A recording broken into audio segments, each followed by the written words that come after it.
Hola,ဒီနေ့မှာတော့ဝက်ကျဆက်များကွန်ဟွန်စီယွန်လက်လို့ခေါ်တဲ့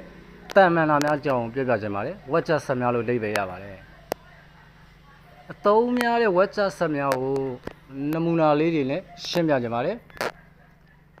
နံပါတ်1က E ဆိုတာနှင့်လို့အဓိပ္ပာယ်ရပါတယ်ကဲနမူနာစာကြောင်းလေးကိုကြည့်အောင် Tango un libro y un bolígrafo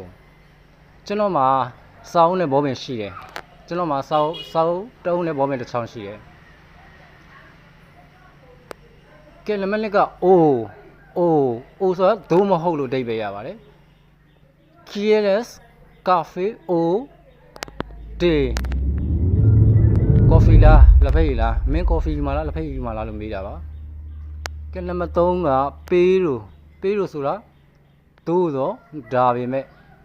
Me gusta pero es caro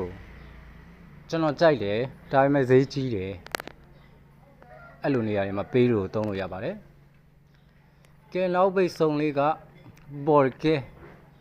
ဆိုတာဘာလို့လဲဆိုတော့ဘာကြောင့်လဲဆိုတော့စာကြောင်းလေးကိုကြည့်အောင် lo sé porque lo vi ကျွန်တော်သိတယ်ဘာလို့လဲဆိုတော့ကျွန်တော်အဲ့ဒါကိုမြင်ခဲ့လို့ပေါ့ lo sé porque lo vi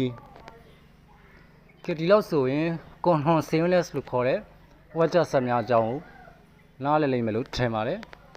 အားလုံးပဲအဆင်ပြေကြပါစေ hasta luego